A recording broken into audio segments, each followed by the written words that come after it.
Oh. Well, good evening, Olivia. I'm glad to see you come in today.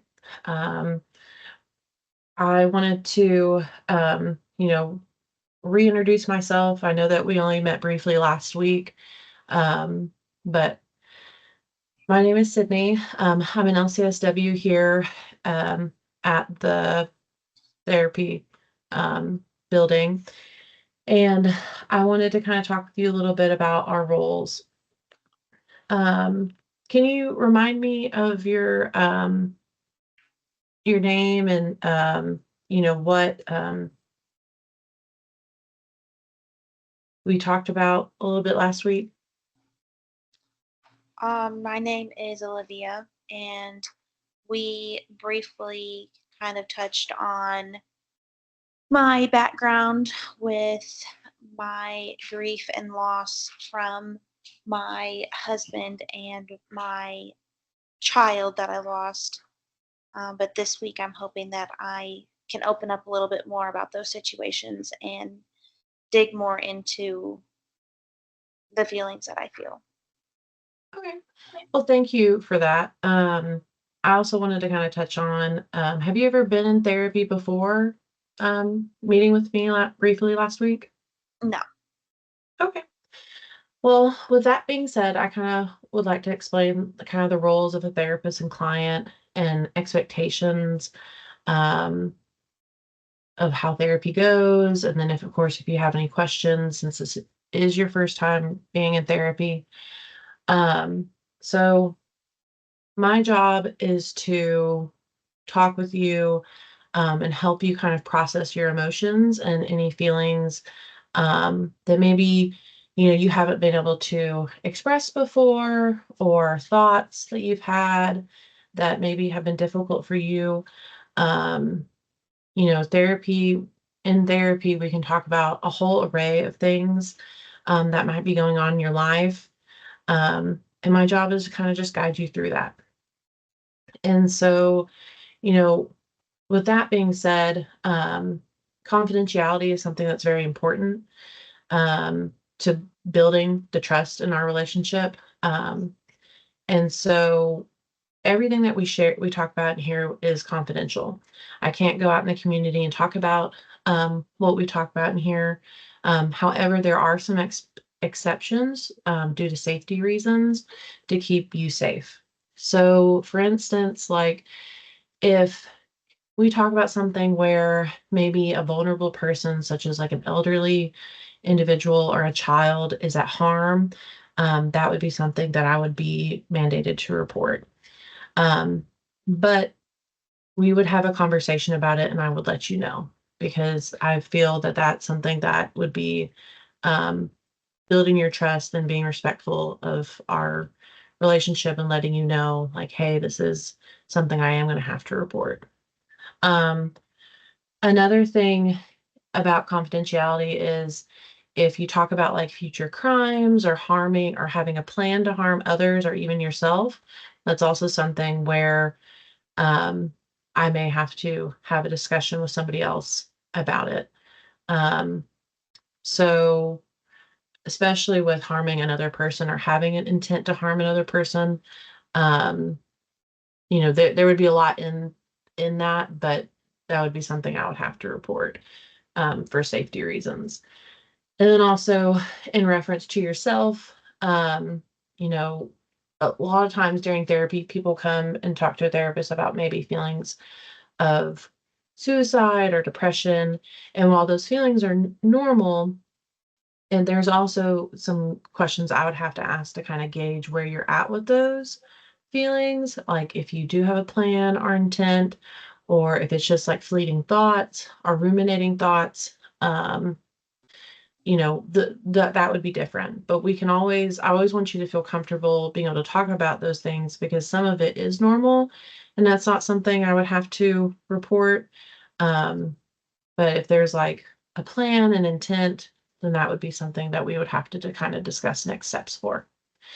And so um, I'm wanting to have you trust in me that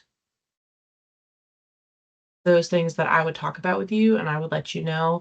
It's not something where I would keep hidden from you or make you have like a surprise about it. So, I know that was a lot of information. So do you have any questions so far with what I've talked about with confidentiality? No, I don't think so. Okay. Um, and so the next thing I want to discuss with you is about kind of like your expectations in therapy. And maybe, you said this is your first time. So um what do you have any expectations of how therapy should go, um or time frames or anything like that?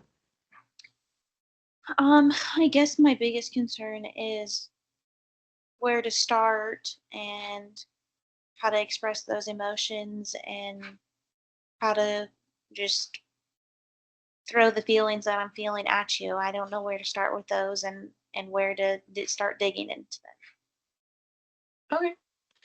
Um so that is definitely something we will work on in our sessions. Um and with the grief um that you talked about briefly last week, um you can have a lot of different emotions with grief. There's stages as well, some would say. And so while during our time together, this will happen over a long period of time. So, and it also depends on how you're feeling. And so during the sessions, I'll do a check in with you towards the end, um, to see and to kind of gauge um, where we're going with our sessions. And so the modality, which is the type of therapy that we'll be doing, is cognitive behavioral therapy. And so I wanted to kind of give you a little bit of information about that as well, in the sense of, um, this is something that isn't typically seen as like long term. Um, it can it can be long term um, depending on the topics and stuff that we talk about. But for the most part, we will later in the session set an agenda, and then we'll talk about making goals and doing like a treatment plan and be able to prioritize your feelings.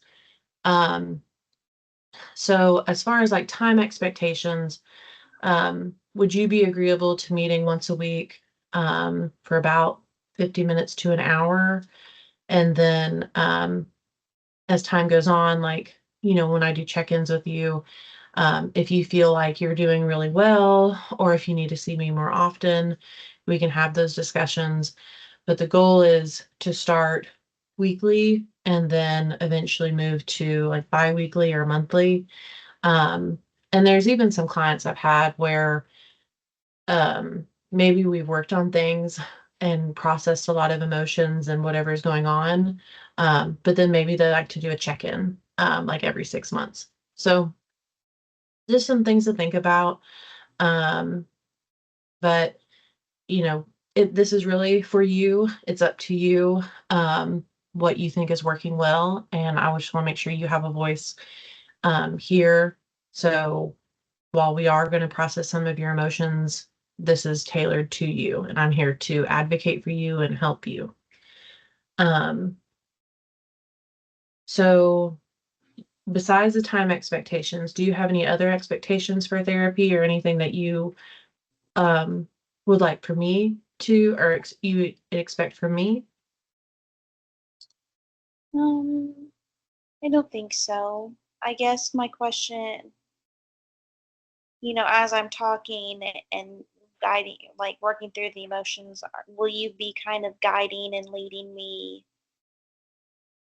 through that? Will you be providing feedback on those topics, different ways of thinking, or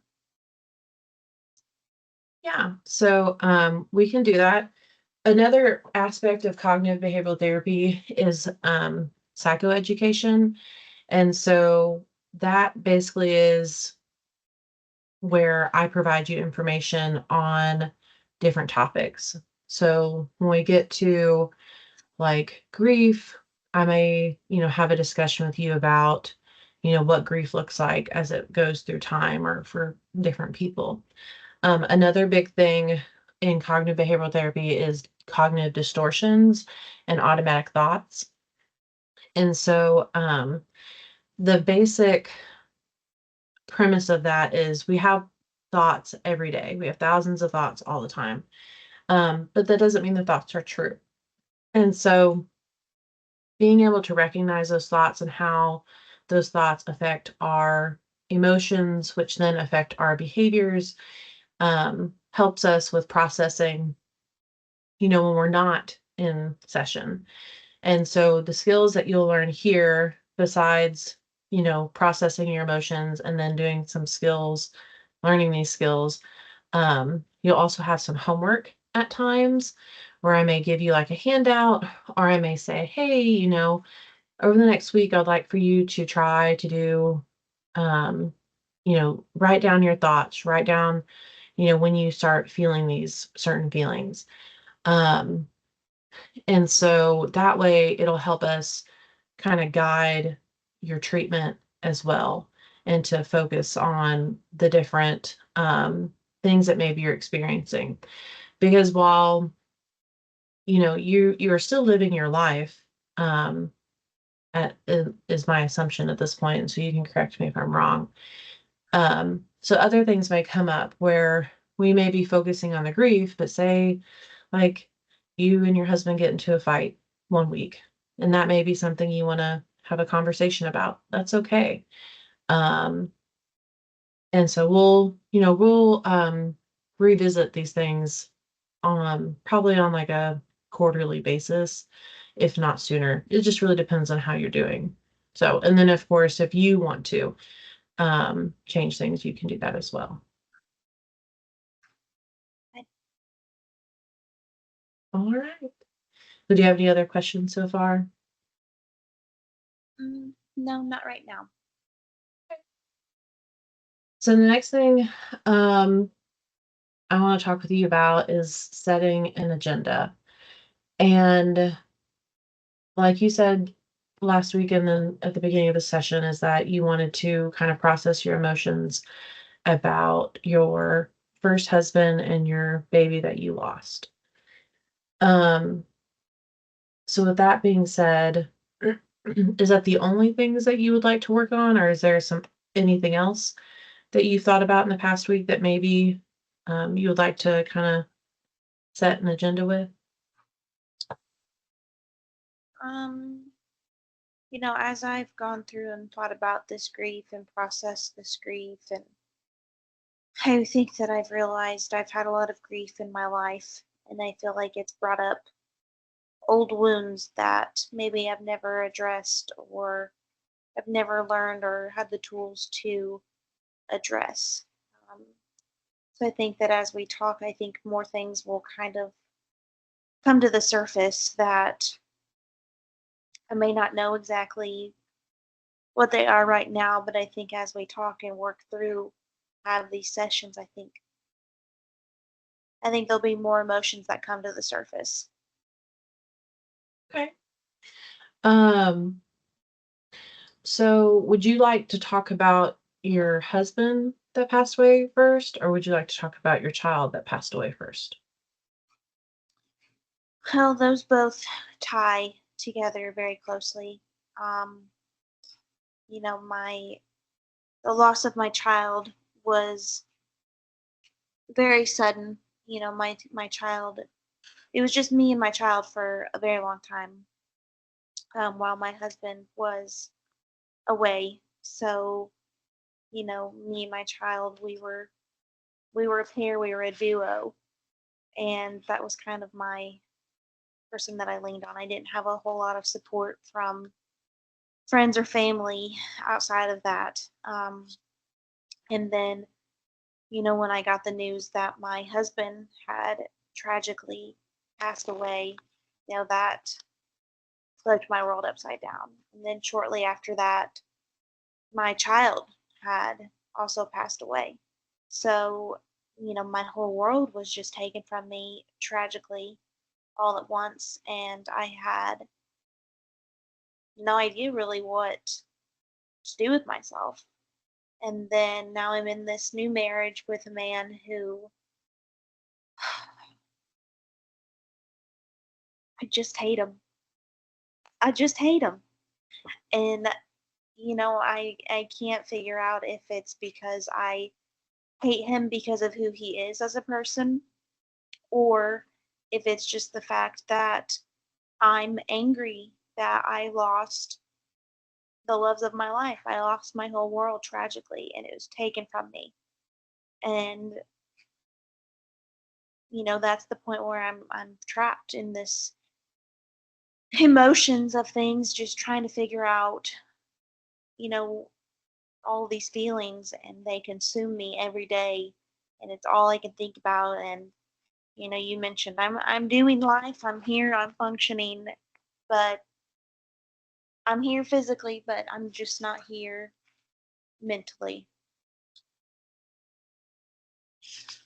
Well, thank you for sharing that with me. I want to start off by saying that, your emotions are valid, and you sounds like you have experienced a lot of loss, especially significant loss, because those were two very close relationships that you had. And um, I think that because you lost them so suddenly, that you were correct that it does tie in together. Um, and forgive me, I don't remember if you said it or not, but did you say you lost your baby first or your husband first? I lost my husband first. Okay. Um, so I think that what we can do with setting an agenda is when we can talk about your husband, kind of the loss that happened first, because what I'm gathering is that once you lost him, that the loss of your child kind of magnified it. And there's a lot of research done that losing a child is a very, not trying to negate you losing your husband, but losing a child is a lot different type of grief than when you lose a significant other. Um, but we can definitely work through and process that. Um, I know oftentimes people say that, they don't feel like they can talk with other people about it. But you can use whatever words you want to in here. Um, and then you can bring it up as much as you want to talk about your child and your husband. Um, Oftentimes people feel like maybe they can't, or they may feel like they're talking too much about the grief. Um, but in here, you can bring it up as much as you want. That could be what we talk about every time we're here. Um, so I just want you to know that that space is here for you. I feel like I have not had any person to lean on to even talk about the grief. So I feel like this is the first time that I've actually said those words out loud, that I felt angry and it all happened, felt like all at once. And, I think that you're right. The feeling of losing a child is much different than losing my husband. He was the love of my life. He was my support person. He was who I called when I'm happy, sad, mad, and that was ripped from me. And then the little part that I had left of him was my child, and then my child was ripped from me. And it was also sudden. You think about a terminal disease, at least then I think to myself, at least I would have been prepared. But I didn't have that. There was no, I didn't get to say goodbye.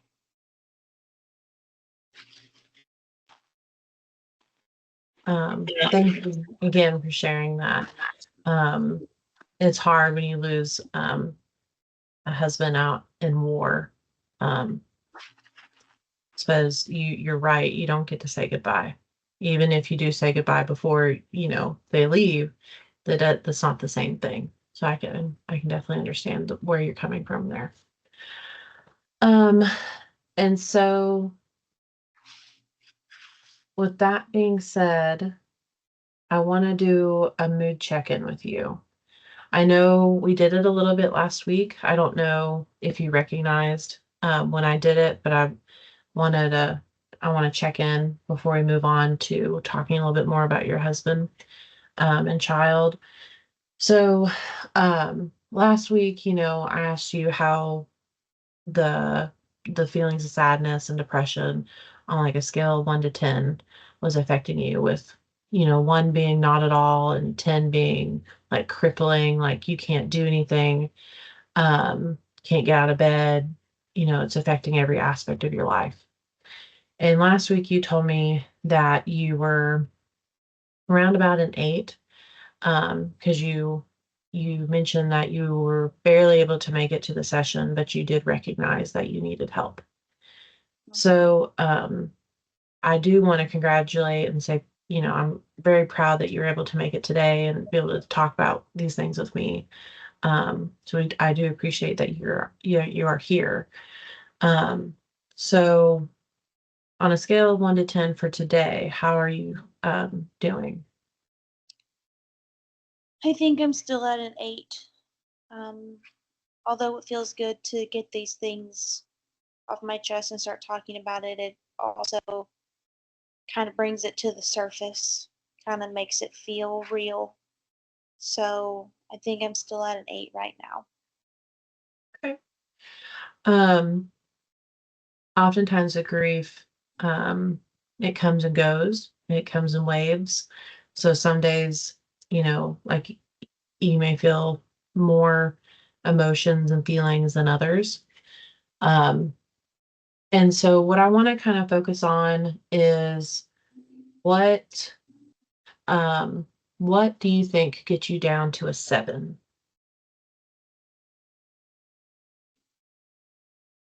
Um, I think maybe having,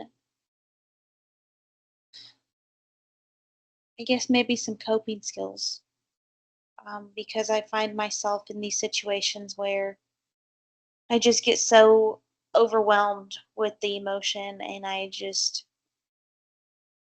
it's my heart starts beating and I can't breathe and I'm sweating. I feel like I can't see straight. And, I just feel this overwhelming emotion and I just feel paralyzed. And I think that that's what brings me to an 8 most of the time. Most of the time that doesn't happen where I have that feeling, but when I do, it takes me a whole day to recover from. Okay. Well, that's really good information to know. So, and we can also talk about coping skills in here as well. You'll definitely have the opportunity to learn and practice them for homework and such. So, I do kind of want to focus on what you just mentioned, though, where you said like you can't breathe and you're having a hard time. It kind of makes the rest of your day dysfunction, where you don't want to do anything. When was the last time over the past week that you felt like that? Or have you had that situation happen? Um, I'd say that it probably happens about 3 times a month or so. Okay. Um, well, can you think back to the last time it happened and walk me through kind of what was occurring before you started feeling that way, and then what happened when you started feeling that way? I was at the store and I heard a song come on over the radio, and it was my husband and I's wedding song. What was the song? It was I Can't Stop Falling in Love with You by Elvis Presley. What made you pick that song, or was it your husband's idea to pick that song for your wedding song? Actually, our first date, he rolled up in his car with that song on. So he had roses with him whenever he came, and it just only felt right. Well, it sounds like a really good memory tied to that song in more Yes. ways than one for your first date and for your wedding. Okay. Um, so when the song came on in the store, um, how did your body feel in that moment? Frozen. I couldn't move, I couldn't walk. I just It was almost like an out of body feeling. Okay. Were you by yourself? Yes. Okay. Um, how long did you feel frozen? I guess, what made you get unfroze from that situation? I don't really know how long it had happened in that moment, but then, you know, I kind of started to realize I was in public and I became embarrassed because people were staring at me thinking that I was some crazy woman because I'm in the aisles just hysterically bawling my eyes out and hyperventilating on the floor. So, really, it was the embarrassment of that that made me just stand up and walk out of there as fast as I could because I was just so embarrassed. And of course, people just didn't understand why. And they're all crowding around me, fanning me. But I just had to get out of there. Okay. When you were able to leave the grocery store, and you got outside, when how when do you think you started feeling, maybe kinda like back to normal or your Once baseline? I got outside, I think that I was functioning. I felt like my heart rate was still through the roof, but I was able to get in my car, turn on the air, and just kind of like breathe, for a second. But once I got myself home, I just was so exhausted that I went to bed for the rest of the day. And it was like 1 o'clock in the afternoon. And I couldn't do anything but lay in bed for the rest of the day. Okay. Well, um, what it sounds like what you're describing to me is maybe you had, a panic attack. Um, have you ever heard of those before, or an anxiety attack? I've heard of them, but I don't know that I've ever had one. Um, so typically, from the way it sounds, what you described, having something trigger you, and then it makes you feel kind of like disabled, like an out of body experience. Um, and having the hyperventilating and all the other emotions, those things, you have the song that triggered you, and then it made you react. You're in a way that you normally wouldn't. Um, and I so have grief. I don't have anxiety attacks. okay. Um, so oftentimes grief can manifest its ways, in different emotions. Um, sometimes people, when they lose somebody, um, they may have experience or express their grief through anger. Um, that still can be grief. And then for other people, it could be anxiety or sadness. Um, Grief affects everybody differently. And so, um, with that being said, I kind of want to talk about the genogram that we developed briefly last week.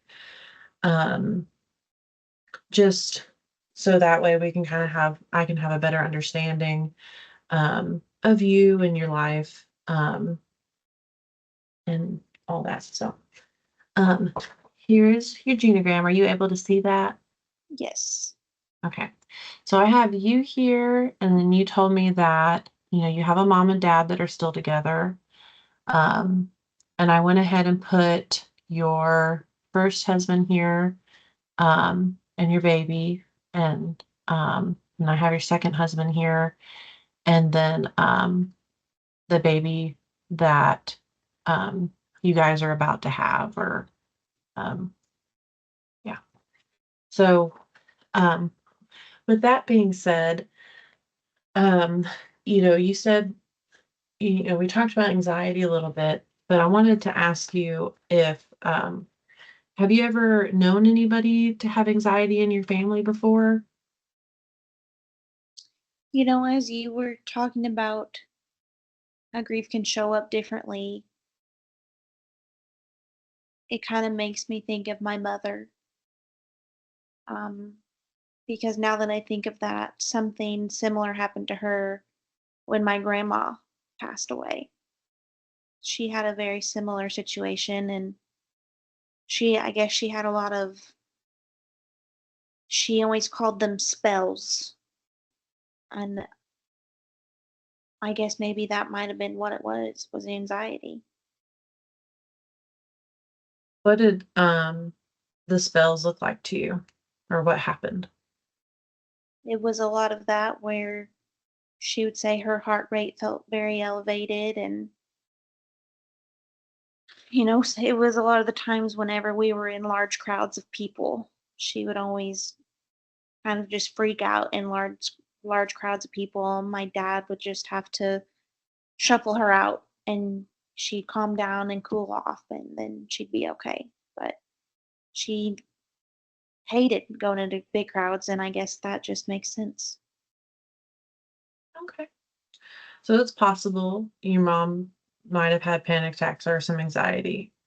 Um, did You said that that it happened when she lost your grandma? So I'm assuming that's her mom. Mhm. Okay. I'm gonna add her to this, your grandma.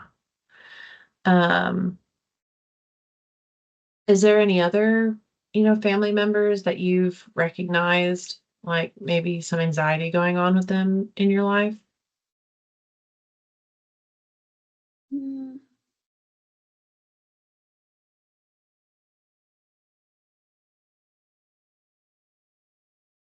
I can't really think of many family members that I really knew other than my parents and then their parents. My dad's side, they were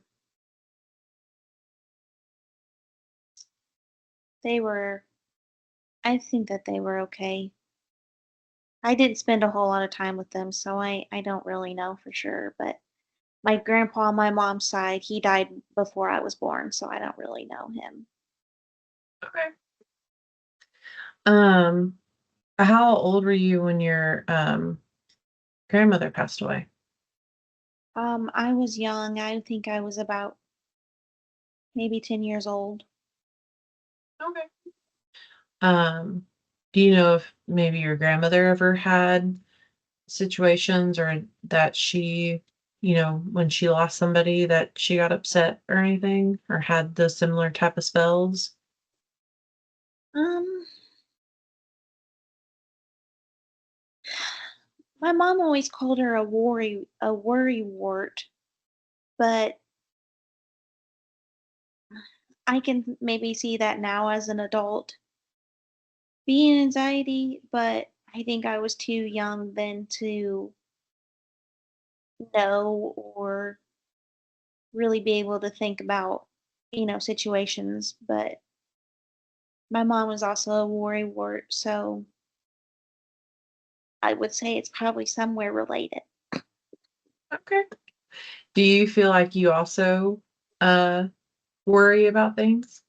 Yes, I think I have a new sense of worry since my husband and child died, and I worry that everybody's gonna die now.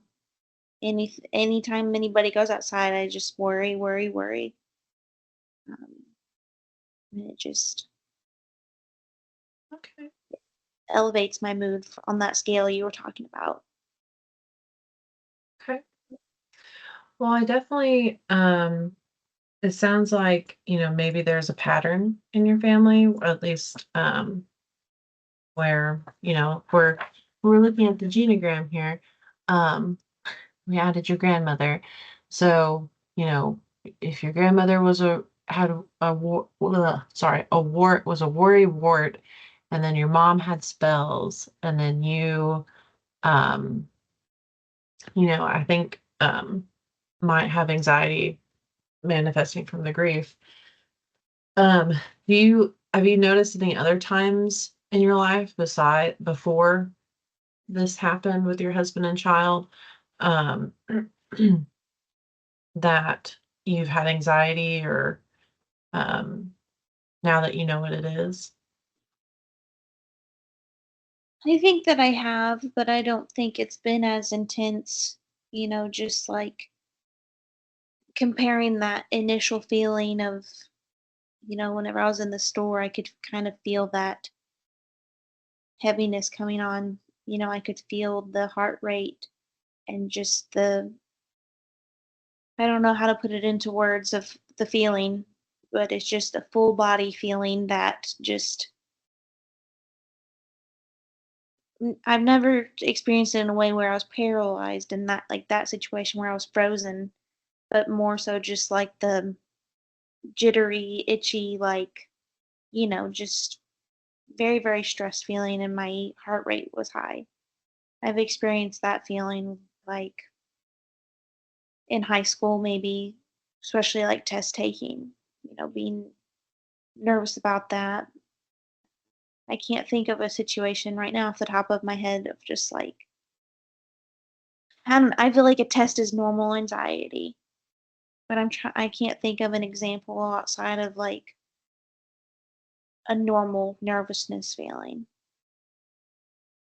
I can't think of anything right now. That's okay.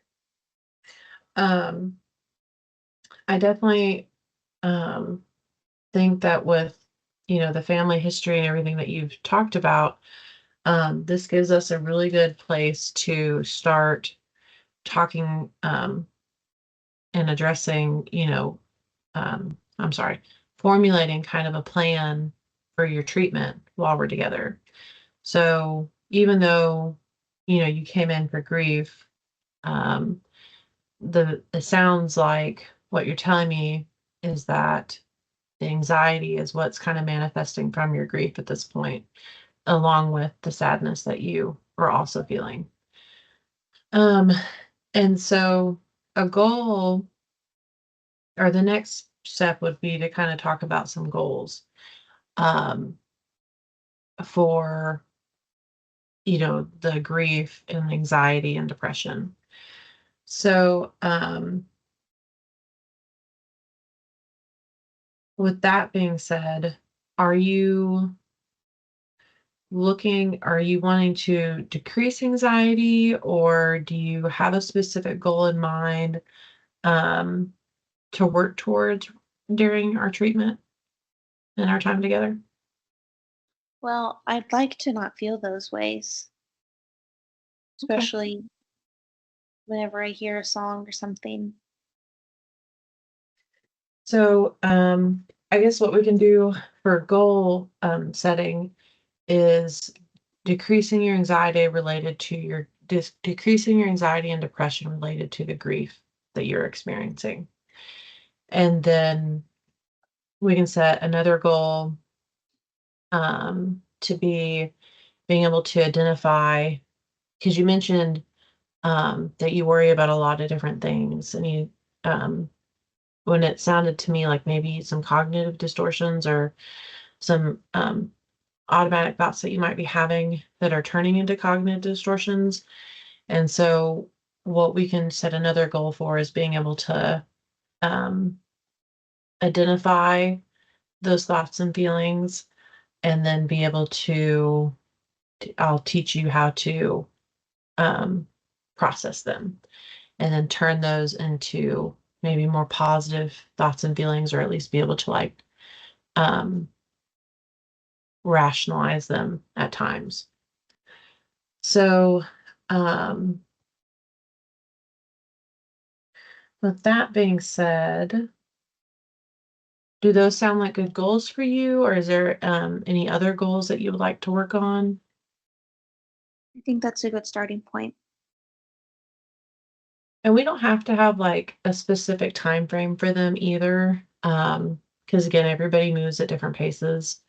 But it will be something that I'll check in on with you during our future sessions and stuff. So, um, one of the things I would like to kind of talk with you about, at least during this session, because we talked about anxiety, is ways to, um, we talked about what anxiety is, but I also want you to know maybe a way to manage it as well, or be able to recognize it. Um, And so this is the part of the session where like I would be giving you some education, not just processing your emotions, but part of CBT is giving you education on the therapy. So with that being said, um, anxiety, you really were able to describe it like with the body sensations of like your heart rate starts racing, and then you feel like you need to, like you mentioned, um, when you had the kind of a panic attack, it sounds like that you needed to get out of the store and get away from people, um, and that you kind of froze in place. And so, with that being said, um, we sometimes will use what's called a grounding technique. Have you ever heard of that before? No. Okay. So, grounding techniques are ways to get yourself to be more present in the moment, and to be able to focus on what's going on in your current surroundings. And so, one way you can use a grounding technique is by like identifying five senses. And when you're starting to feel like, maybe you can't catch your breath, or something is triggering you, like the song um, that you heard, one of the things you can do is, say, okay, what am I touching right now? So when you're at the grocery store, maybe you're pushing around a shopping cart. You can, when you're holding the shopping cart, be like, okay, I feel the shopping cart. And you say in your mind, like, it feels like plastic or metal. And that way you're grounding yourself when in that sense, the physical touch sense. Another way, after you are able to do that, you can say, okay, right now, yes, I'm hearing the song, but I'm also hearing people talk when they walk by me, and being able to say that to yourself. Um, and then you can also focus on something like, okay, I see in front of me the mac and cheese box, and it's blue and there's orange. And, you start talking to yourself and naming the colors that are in front of you. So those are three senses. Taste is kind of hard to do if you're not like eating, but sometimes people, they'll even notice that, like, okay, like maybe I'm chewing some gum, and, the gum is spearmint, or, whatever. Um, and then smell is the last one. So if you're in the grocery store, maybe the deli is cooking some food, or they have a Starbucks, and you can say, okay, right now I'm smelling this. But the purpose of the grounding technique is to get you to be more present in the moment, and get you out of your head. So, um, now with that being said, is that something that you think that you can utilize and work on over the next week before we meet again? Yeah, I think so. Um, and if you're not able to utilize it or if you don't have a situation where you need to utilize it, that's okay too. Um, you know, that when I give homework out, as we say, um, it's I don't we'll still have a discussion about it next week, but I don't want you to feel like, oh well, I this didn't happen this week or anything like that. Um, so that's okay too. Okay. Um, well, we got about um 5 minutes left, and so I wanted to, ask you how what you thought about this session so far. Because my goal as your therapist is to give you the best services possible. And, this also being, your first time in therapy, um, if there's something that you didn't like or that you would like to see moving forward, just letting me know that. So that way I can tailor it best to you. So, there's nothing that you're going to say that's going to upset me or offend me. And I just want you to know that as well before you give me your feedback.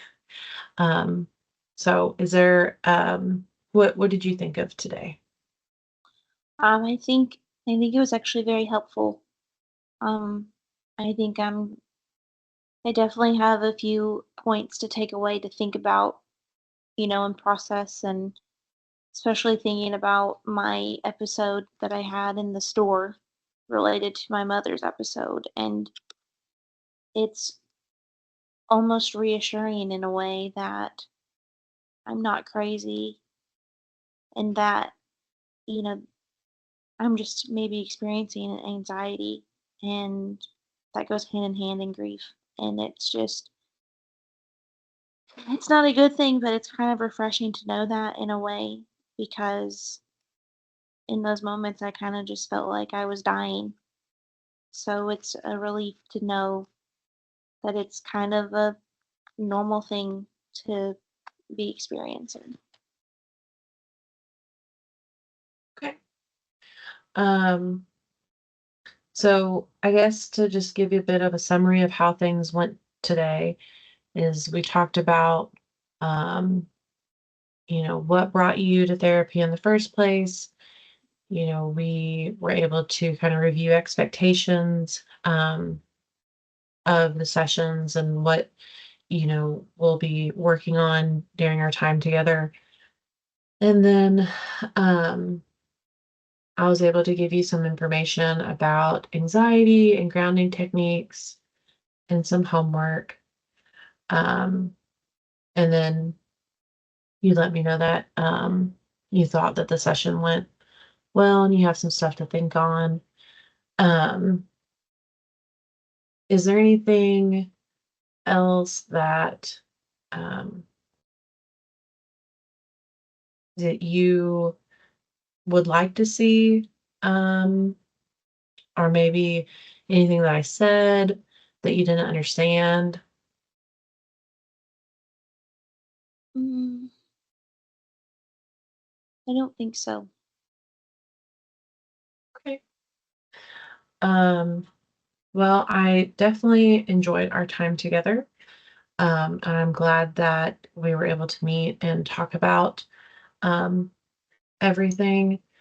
Um, and so next session, it'll be a week from now. Um, it'll also be about an hour long, and we will go over the homework, if you were able to use the grounding techniques or not. Um, and then we'll try to dive in a bit more um, into your into the grief discussion. But if there's still anxiety or something else that's happened, then we can talk about that too. So um, I don't want you to feel like we're just going to focus on the grief. This is also about whatever is going on presently, because oftentimes whatever is going on presently ties back to past events as well. So, with that being said, thank you, and I look forward to seeing you next week.